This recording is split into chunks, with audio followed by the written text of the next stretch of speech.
Ladies and gentlemen, thank you for joining Understanding the Full Revenue Impact of Retailer Ad Platforms with Molly Schonthal, Chris Perry, and Deborah Weinswig. As a reminder, if you have any questions throughout the conversation, to please submit them using the Q&A button on the bottom of your screen. And now, here's your host, Deborah.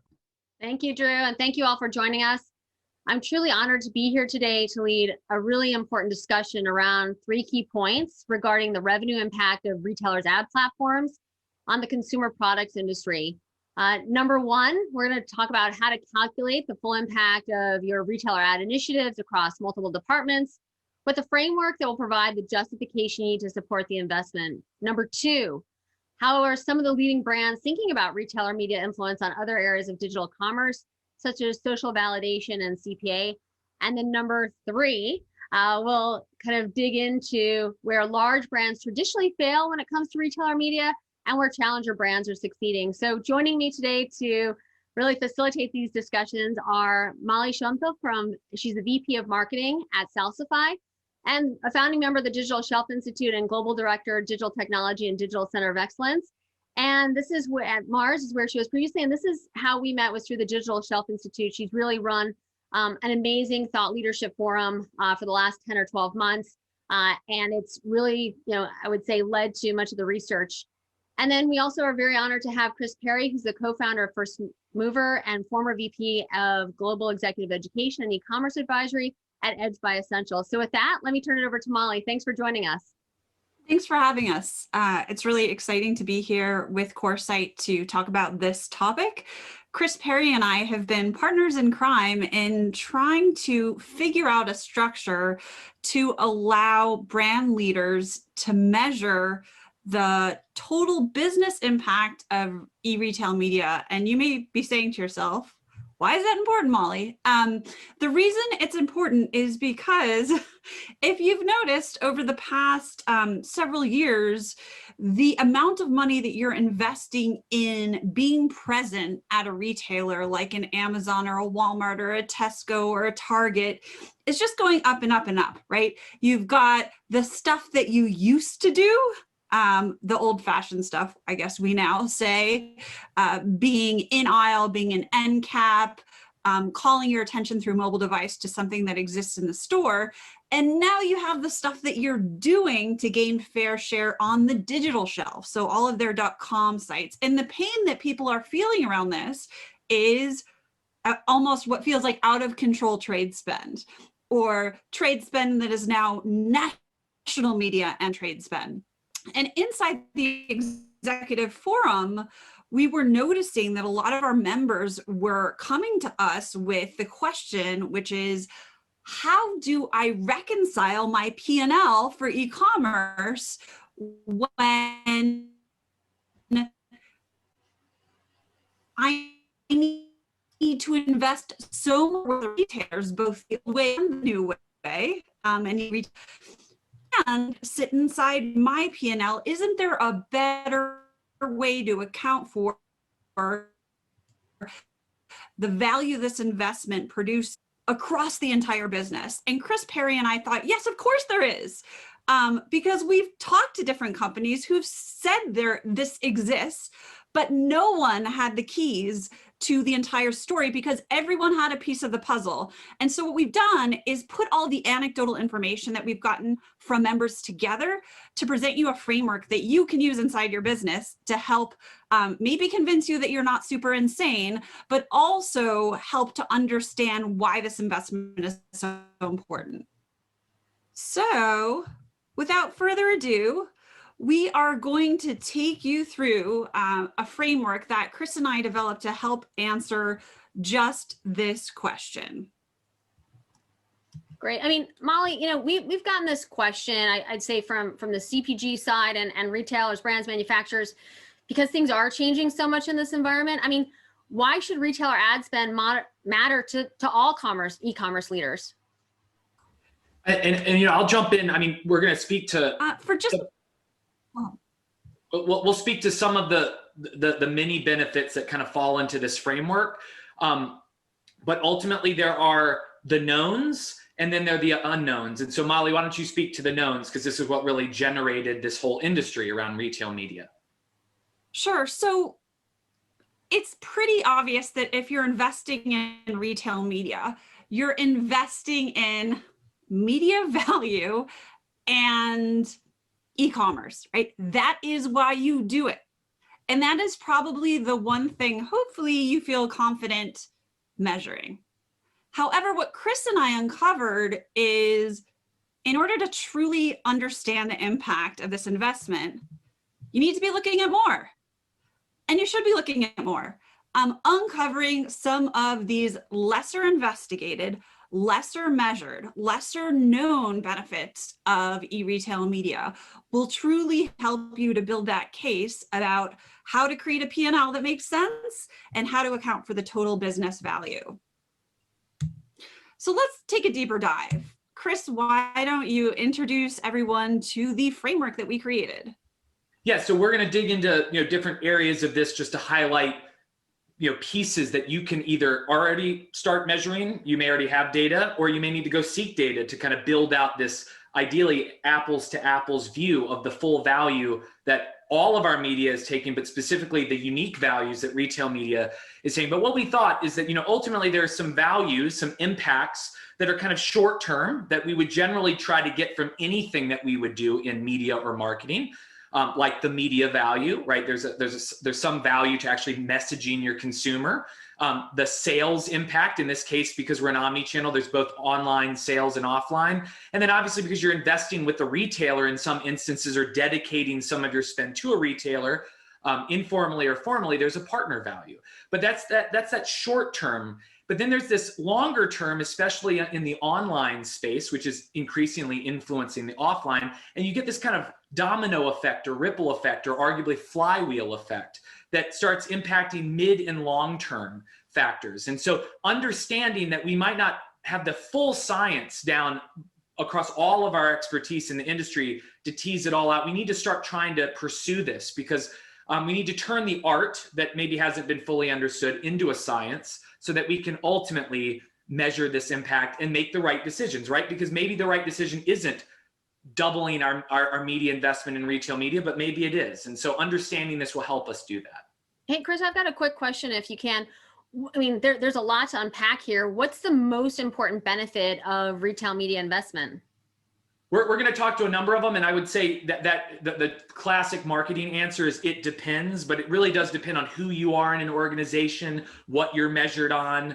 If you're in a brand role, you probably care a little bit more about the brand equity, the customer lifetime value. It's a little bit longer term. If you're in sales, you're looking for that shorter term ROI. But I'll tell you, and we'll get to this kind of my personal most important KPI, and I think some would second it, is the immediate impact that retail media can have on your digital shelf visibility, because I can act on one group of a target audience and immediately be seen by an entirely new set of shoppers that I wasn't targeting and benefit from both, because my placement on the shelf is not fixed on a digital shelf. It changes within minutes and hours if I'm really effective with my spend. So that's where you get that immediate benefit and long-term benefit of winning the shelf with your current retail media investment today. And I've got a follow-up question. I mean, what makes this different from traditional media and in-store investments? I would say there are some similarities by all means, and that's why we want to have the conversation about framing a comparison, right? So we can really make the right decision between the two that aren't just biased by the way we used to do things or, oh, that e-com team keeps asking me for more money. It's because we're making the right decision, right? But the reason the in-store world is a little different is because let's just say I want to earn eye-level placement in store, and I'm going to do some really effective shopper marketing programs today.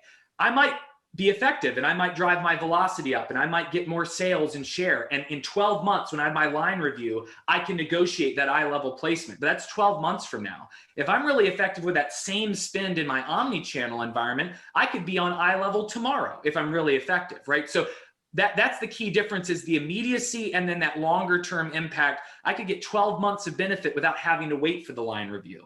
And so I think that's where one of the key nuances between that in-store spend, doesn't mean you shouldn't spend on in-store. It's just that there's a difference in the impact you can get now and long-term. So I know that this rainbow diagram is what Chris and I call it, can be a little bit confusing when you first say, oh, there's a lot of stuff there. There is a lot, but we're going to now take you through each little bit of it so that you understand how this all comes together. Before we do that, Chris, why don't you mention a little bit about sort of short-term versus long-term and the inside versus the outside of the rainbow as we walk everyone through it? Yeah, no, so again, some of the things that you will see and be able to measure immediately from any sort of digital or retail media activation in general are going to be ideally the direct sales that you're able to, impact, right? Ideally, you'll be able to measure with more mature retail partners who can give you that closed loop reporting. You're going to be able to see the offline impact within a certain attribution window, right? Every retailer has slightly different ones. Theoretically, because you invested the money and you probably told your retailer up front, there's going to be an immediate value on the partner side. There's going to be a message that was just seen, right? So there's some short-term things I can tangibly touch and point to. But then there's some things that ultimately are longer term, right? Because I can't have a repeat rate that's better because of my retail media spend until I've had that first purchase, right? So there's going to be things that get spurred because I dropped the stone in the ocean and create this ripple effect. So you'll see as we get out, it's easier to measure the short term because that's usually what we get the data on. It requires us to do a little more due diligence to get the mid and long term. But if we're doing that, we're actually going to be able to have more meaningful debates and arguments and ultimately decisions internally with all of our key stakeholders. All right, so if you're still on board, we're going to kick off the process now of walking you through how we get to this total value picture.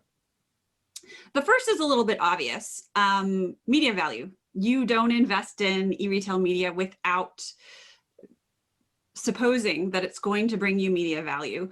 The surprising part of this is we found when we looked at some of our members or spoke with some of our members, they were getting results even out of traditional marketing mix modeling operations that were telling them that investment in Amazon was netting out amongst the top 6 national media tactics for them. And these are big brands, right? These aren't small mom and pop shops.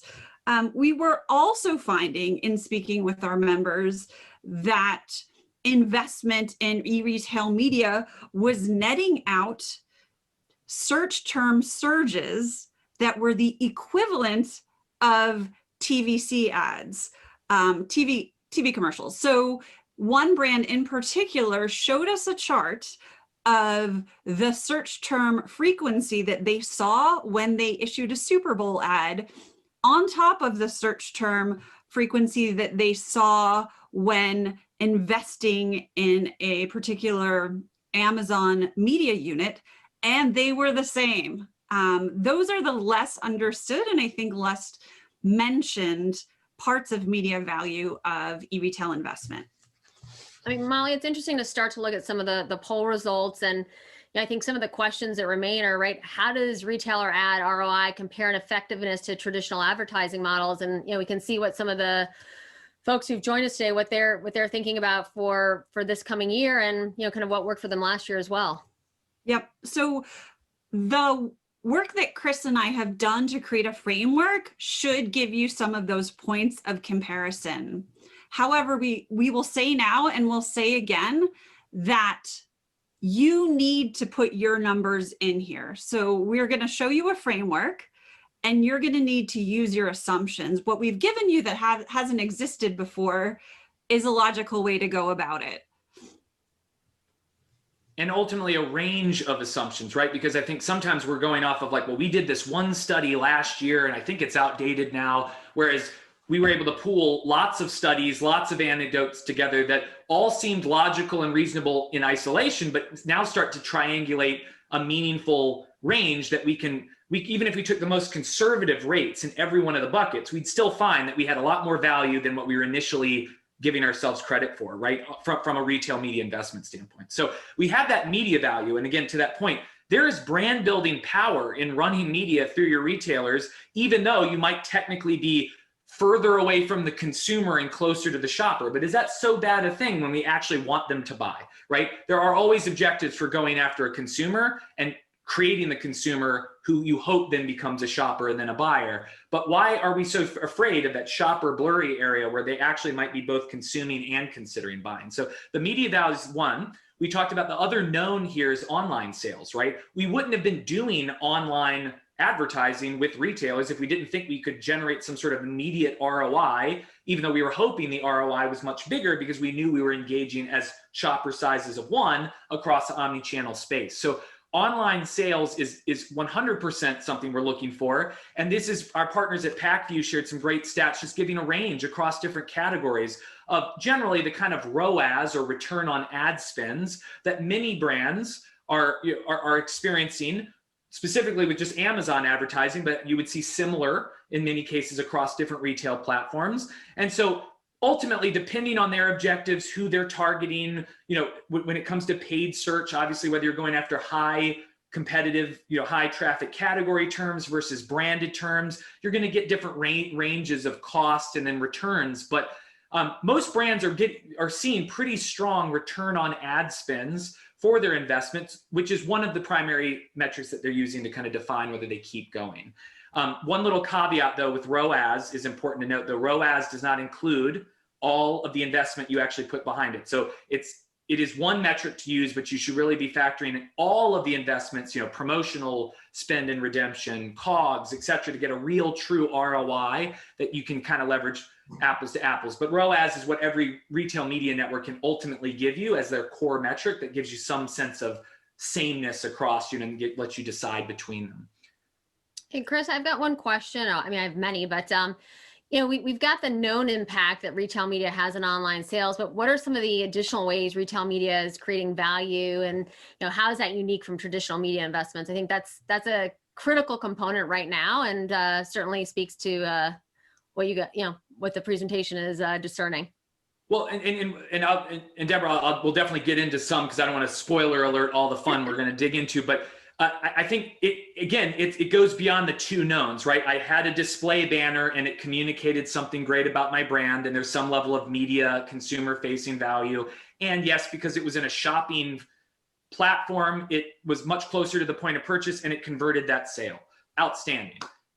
We can wipe our hands and we're done, right? It was an in-event only and we're done, right? But no, there's a long-term impact. And it actually, as we've kind of probably seen stats across the last decade plus, we know digital impacts physical, right? Whether it's sales or just our activity, wherever we are constantly digitally influenced as consumers and shoppers and buyers. And so there's much broader impact. And in kind of the next section kind of talks to the fact that we live in an omni-channel world, right? And so there's an omni-channel, offline benefit that we see.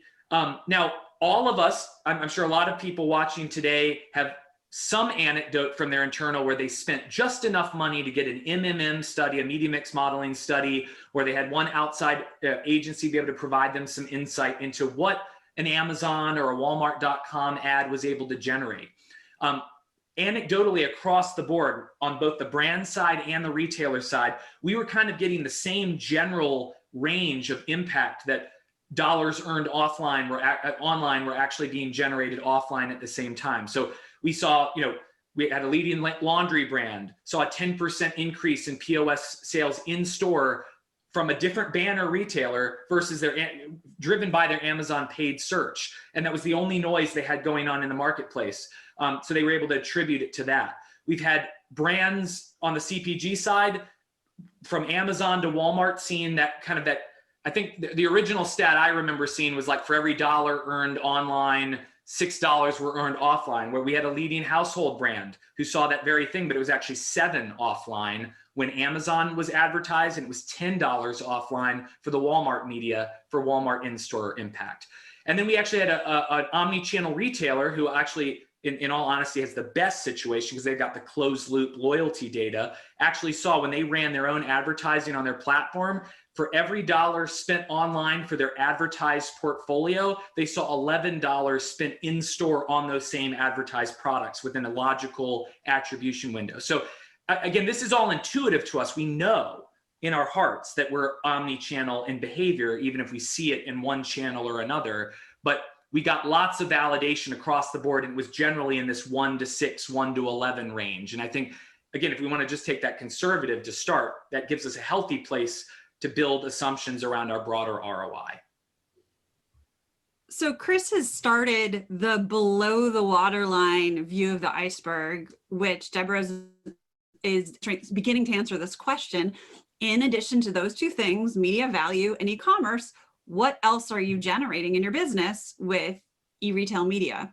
So for sure, offline sales, right? And in the first example for the laundry brand, it was CVS. So 10% increase in point of sales at CVS by investing in Amazon. Maybe one of you has heard of a peer at a different brand that has results like that too. So you're not alone. This is happening. One of the other things that we've noticed when we start to get below the waterline in terms of things you're probably not measuring or supposed to be true, but are not sure is true, is this idea of partner value, that investing in e-retail media is helping to secure in-store space or pilot access with retailers. For one of our Executive Forum member brands, they found that their retail partners were looking at their Amazon performance and then using that to evaluate whether or not they were one of the brands that were carried in that category in store. So, you know, irregardless of whether or not this is currently a negotiating tactic per se,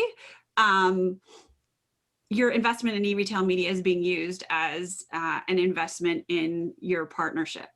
Well, your timing around this is phenomenal. I had a conversation this morning with a company, and they were, you know, kind of going through this and to frame it right. They're looking at this as idea. Is this around like a new currency? I mean, how should they think about, you know, partner value, if you will?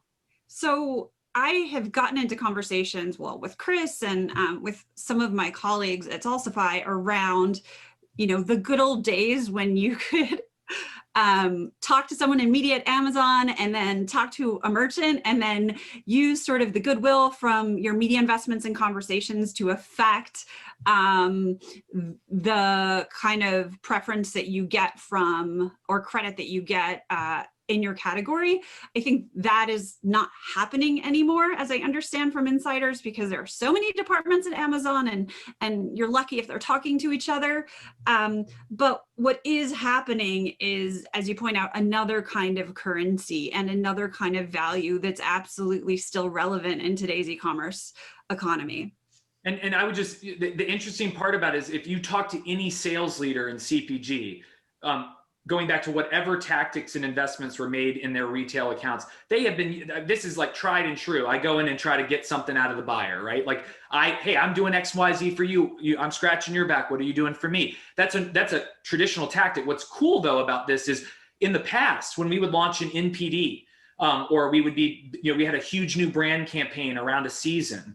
We would spend all this national media and we'd say, hey, we're supporting this. You should too. And they would nod and say, that's really great. But arguably, we can start getting into the conversation about what are you actually going to do for me, right? Like, I'm glad you're doing this nationally. That's what you're supposed to do. But how are you going to launch this at my platform and my store? And that's actually not that new a discussion, but now we have more levers that we can bring in and negotiate, because ultimately the retailer is increasingly being measured on growth.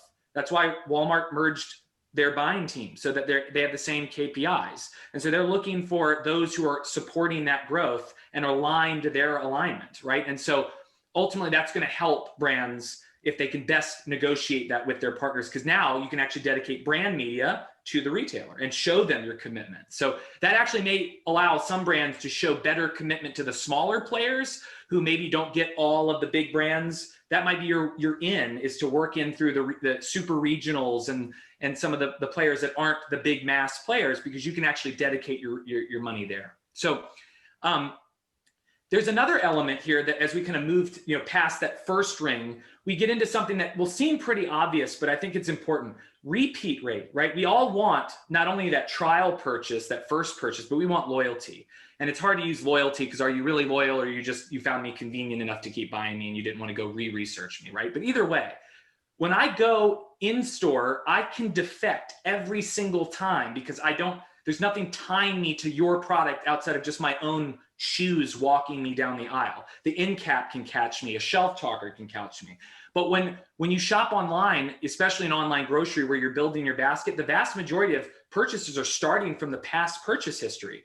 I mean, even Instacart shares that by the 10th order, 25% of their conversions are coming from your past purchases, which makes total sense. I even do that on Amazon myself, even though I'm spear fishing when I shop. So the reality is there's more of a repeat rate even before you get into subscription programs like Subscribe and Save. There's a manual repeat rate that's even higher than you would necessarily get from an in-store environment. And while we don't have it here, I think this is really interesting. Catalina had an in-store study from 2008 that would arguably be very outdated. But what was interesting about it was before e-com for CPG. And they showed that 52% of the high loyal brand shoppers for top CPG brands would defect or reduce their loyalty to that brand by year 2 from year 1. So the point being is even the loyalist of the loyalist were defecting because of natural behavior in store. E-com kind of can help you drive a longer term repeat because it's right there with the shopper attached to their purchase history.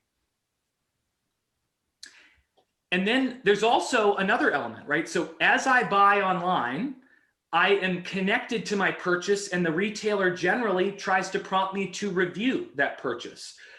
And so there's a greater connectivity and a greater propensity to leave reviews, even though it is actually only about 2 to 5% of all online purchases get a review, often from those who are really glowing versus those, or those who are not happy with their purchase. But point being, about 2 to 5% are getting reviews. So arguably, the more you generate in sales online today, the more reviews you're going to build up in the very short term tomorrow, which impact your purchases online and offline, right? I can't tell you how many high and low involvement categories we are always now checking because the reviews are right there before we go buy, right? Even toilet paper, especially during the pandemic, is a low involvement category that became extremely high involvement. And I do care about the reviews on my toilet paper, right? So the reality is social validation can be an enhancement because it feeds the next purchase from the next person doing the research. And so we want to pump that with early mover advantage.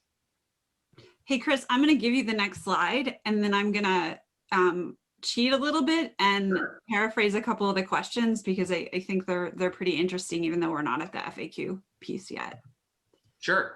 And then, Deborah, I mentioned this at the beginning when you asked, so this is a little bit of a spoiler alert, but I personally believe digital visibility is one of the most important benefits of spending my retail media today.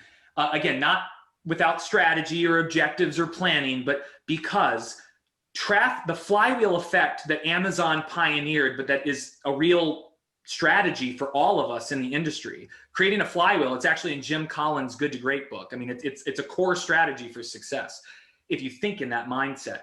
If I invest today, I can get eye-level placement almost immediately tomorrow, not only on the digital shelf, in organic search. It improves my relevance, which helps improve my paid search performance.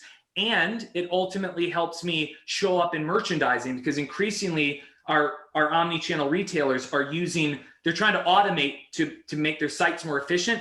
A lot of their category signposting and their placements actually pull products automatically who rank at the top. And so you actually can get free marketing by doing marketing effectively today, but it generally is best when you're using retail media capabilities where you can target the right people, drive immediate purchase and get that immediate benefit in their platform. So, PackView had some great stats that shouldn't surprise us, but it's almost a very linear impact of driving impressions, which then drives sales, which then drives more impressions, which then drives more sales. So, success begets success here. Okay, so I'm going to paraphrase a couple of the types of questions we're starting to see. And then kind of hand it off to you. Whoops. So I'm hearing questions in kind of mostly three categories. One is attribution, right? So how are you doing this? How should we do this? How would we do this? And I think that, Chris, your sort of catch-22 diatribe would be interesting for this group about, not enough money to invest, not seeing the results, that kind of a thing. The second kind of area that I'm seeing is in like investment strategy questions. Should we just can TVC and go with online only? And I will say to that personally that there's just a ton of conversations right now about performance marketing versus brand building, as if they're two different things, or if you had to, as if you had to decide. And when Chris and I were preparing this framework, a bit of feedback we got is that this doesn't consider the pre-existing effect of brand building. And I would say that's true. So the point we're making is not sort of can the brand building activity and just go right for performance marketing. It's how do you leverage them both, and how do you fully credit the investment you're making on the e-retail side. And then the third category is, yeah, pretty much the same. Should we just switch? So can you talk a little bit about investment strategies and attribution before we sort of close the loop here, Chris? Yeah. So 2 points there. By no means do you have to make a binary decision, right? Because and again, you have to look at your brand and what their role is and what your new product objectives are. So, I mean, obviously there may be a lot of consumer-oriented brand building that needs to be done, but let's be honest. How many challenger brands have usurped the broader retail landscape in the last 5 years, building brands in e-retail environments? And they use brand building, right? But they just happen to tie it back to e-retail in many cases, try to get that early mover advantage and impact their digital visibility. So they didn't can brand building and only focus on paid search. Sure, they played that lower funnel game, but they also built brands that because they had to emerge out of the noise and convince you to buy them over someone else, even at similar prices. So brand building is definitely key. It's just a matter of by brand, by portfolio, where's your role in the environment. The other thing that Molly, you teed up, and I just think is important, a lot of times we haven't done enough measurement because we didn't spend enough to get scale enough of impact to read in the studies that we were doing. So some of it comes down to what data we can get, but it was a catch-22. We didn't have the data to validate we should invest more in retail media because we weren't spending enough on retail media to get the data to validate that we should do more retail media. I sound kind of nutty when I say it, but that's literally how nutty it sounded in boardrooms when we were debating this. And when you would actually point that out, that you get that like, oh yeah, you're right, we haven't done enough. But it wasn't, I could be proven wrong, right? Maybe it's not as strong a performer, but let's actually invest enough to know so that I'm happy to be wrong, but don't tell me I'm wrong because you don't know that you're right? Like let's make sure we're right together. So I think that's important. And the CVS example that we used with the laundry brand was anecdotal information collected from a brand who didn't intend for Amazon to be the only awareness driving vehicle in place at the time. It was sort of a little bit of a fumble internally that allowed them to measure the impact of Amazon investment on their sales at CVS. So the struggle is real here. We'll move right along to offline placement. So as Chris and I are kind of closing in on the below the waterline effects of e-retail media investment, we want to revisit this idea of offline placement. In addition to sort of the partner value argument, you probably have noticed that digitally native brands are beginning to use their e-commerce presence and prowess to launch in growth, high velocity commerce businesses like Walmart and Target, and moving to scale that way. We at Salsify have a customer that is a digitally native brand who's really well known, who is now wondering, how do I play the Walmart and Target game? On the other side of that, you have Walmart and Target wanting, and Kroger wanting to stay relevant. And so if I, as a consumer, am investing my time and my mental availability in knowing what digitally native brands exist and getting my products and services that way, maybe I'm spending less time at Target. So if Target begins to bring those brands in store, they then become relevant again to me, if that makes sense. It makes a lot. I mean, it's really interesting, Molly. I mean, this year we, at Coresight, well, I guess technically 20, we brought 9 digitally native brands to China in like 6 weeks. And it was very interesting to see how they considered kind of online and offline. And, you know, some of the questions they kept asking us were like around how did digitally native brands use offline placement to compete against, you know, traditional brands, because they actually found themselves competing against traditional brands that they compete with here in the US. They were just in China. It happens all the time. And I have noticed that the digitally native brands were the first to look at offline merchandising in a new way. If the Casper displays, the Quip displays, there's a lot of digitally native vitamins you see now at Target or supplements. All of those health brands show themselves off in the store in a way that is more brand forward, is more enticing. I think that's not a coincidence. And I believe these retailers are now wanting to follow suit in the way that they merchandise the rest of the store and the store experience. But they will have to enter the store knowing that the competition is sort of the pre-existing brands versus the other way around online.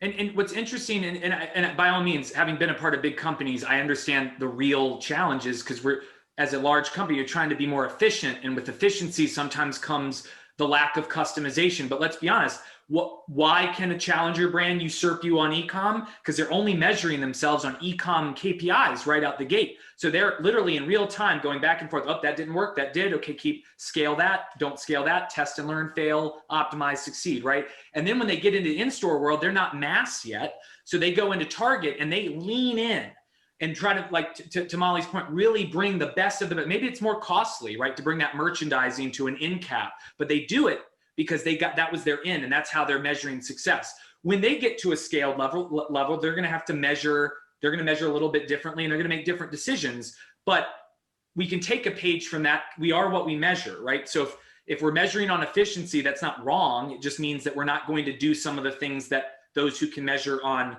precision, right, or very fine-tuned efficiency can do and outpace us, right? So again, as Molly said, the struggle is real, but we end up buying their brands when we acquire them. So we must have liked something they were doing. We just need to figure out how we can do it too as big CPG.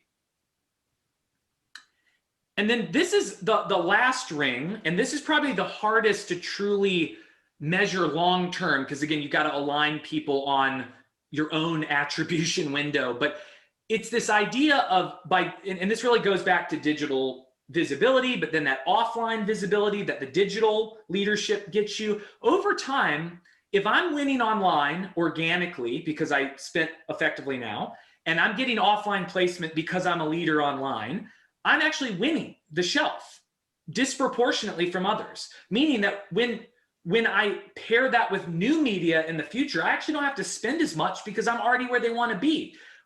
So in alignment with my future media, I have to work harder, less hard on converting new shoppers, because I'm retaining my current, maybe with higher repeat rates, et cetera. I've built this history, but now I have a greater relevance. And we even see that PackView shared some great details around the fact that there are brands who have gotten early mover advantage. They're actually more relevant for keywords on the shelf. And so they don't even have to bid as high as some of the other brands who are less relevant, and they actually spend less to acquire their shoppers. And so there is like kind of a mathematic science behind that because of the algorithms the retailers are using to determine relevance. But if I win now and I develop that, I actually have to spend less than my competitors to win against my competitors, which over time is part of our issue now. We're investing a ton as retailers and brands into e-com and omni, but they're not all fixed costs. They're not all variable costs. Some of them are fixed and are actually going to deplete over time on a bigger base. And we're actually going to regain some of that P&L that we've lost to dilution because it's a startup mindset. We're going to get that back in year 3, 5, 7, et cetera. And we really need to take that long game approach, because this is the startup market within a developed market for a lot of our G9 markets globally. But Chris, when you're talking to bigger brands, how do you think they kind of engage in that startup mindset? Well, it's a great question. So there's no silver bullet, because we've got tons of, a lot of these organizations are matrixed. There's different owners. A lot of times there isn't one clear owner. One of the biggest drawbacks in this space is that sales, i.e. e-com, and often got eventually bucketed under sales, is asking for all this marketing, and media and marketing typically own the budget we're starting to ask them to spend in a different way. And so they have different KPIs, as we mentioned before, slightly longer term revenue impact and brand building versus shorter term, monthly, quarterly, annual P&Ls we've got to hit. So there's something in the middle that we have to align on. And that's where you see some of the bigger companies starting to align organizations with like a chief digital officer, a chief customer officer that sits over top. I'm not saying one person at the top is going to solve all problems, but it starts meaning that someone can make the final priority decision. What really matters the most? And then we can all get behind that. Because a lot of times, to be fair, we're looking for direction, right? Like, I can get behind anything, but I need you to tell me what your biggest priority is. And ideally with a why and a reason to believe that I can get behind. So we're seeing smaller companies can do that more nimbly, and there's just a leaner organization to work with. The bigger companies are starting to emerge these roles that merge the two, or give more aligned KPIs or ownership to a digital experience or a brand experience team that now is responsible for online performance as well. So it's going to be a bridge over time to get there, but that's kind of what we're seeing happen in the industry. Moving off of that last point you made, Chris, I know that you and I have had a ton of conversations around the collapse between marketing and sales. And forgive me if this is a little eye-rolly for all of you right now, because it's being talked about so much, but I do believe it is still one of the critical barriers to operating more like a startup. If you're at a high growth startup, having marketing and sales as discrete departments may be a luxury for you, or maybe it's 5 people or 10 people. And this idea that they operate exclusively with exclusive KPIs, and that there's some handoff between marketing content and commerce content, that is no longer going to work. This needs to be the same function. It's about generating brand identity, demand, and sales. So starting there is always a good place to focus your attention. Well, it's interesting, if I might interject, we're starting to see, right, this movement almost between, right, having the CIO and CMO roles combined into like this chief experience officer, which then is allowing some of these bigger brands to have more of a startup mindset. 100%. And again, it's so simple. It's like the brilliant basics, and I didn't write it, so I'm just relaying it. But it's you are what you measure, and unfortunately, we have so many KPIs and so many priorities. I mean, when you hear some great leaders talk about all their priorities, they're like 9 in a row. Like, you should like power of 3 things, and they should feed each other, so that no matter what I'm tied to in my function, I'm driving actual results we really want. Because we all want the results. We're like 6 degrees away from Kevin Bacon, right? So we're not really influencing that final revenue impact we really want. And so we need to tie even brands, even those looking more longer term, we need to tie them closer to the shorter term, because now we have means to influence short term for long-term benefit immediately. So some of our members have actually moved to, and it sounds really cool, but I think the mechanics of it are difficult, squads. Even inside, $50 billion plus companies, this idea that you've got a vertically integrated team that's functioning against a particular outcome. And that vertical integration extends, marketing, sales, IT, the artist formerly known as IT, which is now probably technology strategy or digital technology, all the way through to development if required. And then that team is threaded all the way up to the business outcome. So everyone on that team knows that they're operating against, 5% increase in category, or the launch of a new brand, or the launch of a new route to market. And everyone is incentivized up to the business result and back down to the metrics that get you there. And one of the formats that I've used formerly in my career at Mars is start with the big picture and then continue to ask yourself the question, in order for that to be true, what else needs to exist, until you get all the way down to the tactics and then back it back up again. And it's that kind of rigor and collaboration that's required. Well, I think, Molly, I mean, today what we've unpacked, right, is this whole kind of rigor and collaboration, you know, with a foundation to grow that. But I mean, it's, you know, some of these companies are just getting started. There's so much opportunity. I know we're almost at the end of our time. We have quite a few questions that came in, so maybe if I can at least toss one over to you guys, why don't I take the last one as a place to start? But you know, what real value does compliance and ad delivery contribute to the overall success of the promotion, and what proportion of ad compliance is a retailer's responsibility, given that they own the real estate? So I think that's a very astute point. And I think we as the brand community have to, you know, we are going to be handed an offering from our retailer partners, but we also have a lot of different retailer partners with different levels of maturity, and we have to hold them somewhat accountable. Actually, that's it's been researched on a couple different white papers that I found, but you know, the biggest challenge for scaling this for most, this retail media network capability for most retailers, even the more developed ones, is brand partner demands, right? Because yeah, you have the capability and, oh, but you can't do much with it, right? And so we have the power of yes, we want to grow with them, but we also have the power to say, well, I can't spin with you until, or because you don't have this, I need X, Y, and Z gets to make up for the value I can't get from you, or the compliance or the delivery limitations until you can get, and I don't mean it's an easy discussion, but that you own the dollars, right? So if you don't invest them with XYZ retailer, you're going to ABC retailer instead. That might not be that team who feels good about that, but somewhere the wallet is going to be spent where you can get the delivery. So you shouldn't spend where you can't get the results or the measurement you need, or the quality and the protection for your brands. But and that gives you leverage to go back to them because you want to spend with them. I'm going to play devil's advocate, Chris.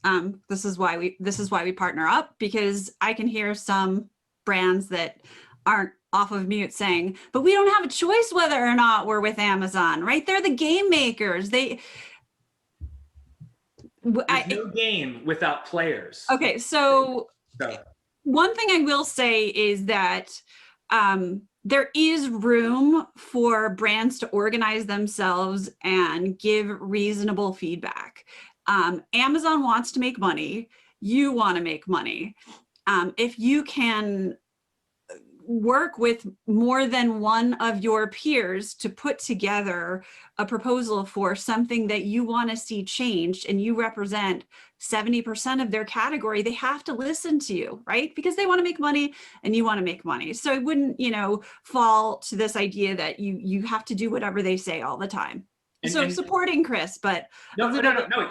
It's a good point. And just Amazon had almost 76% of all retail media ad spend last year in the US. So there is a lot of hunger to capture a fair share of that spend from the retailers. So it's not, you know, it's thoughtful negotiation and value exchange, but you have the power to play the game they designed, right? So it's up to you. Yeah, I don't think it falls on deaf ears. I think they want to hear, and we had done a lot of work with them in the PPE space. I was surprised at how much of like what we Coresight said to them and they acted on, and it was also in like real time. So they do want to hear, and they do want to see what they can do to react. And they also want to hear feedback based on what they did to assist you. So my own experiences have been, where they're there and they want to hear. All right, let's close it out with my favorite topic, which is around this kind of total retail value and partner value. So one of the benefits, right, that was mentioned was this idea of partner value.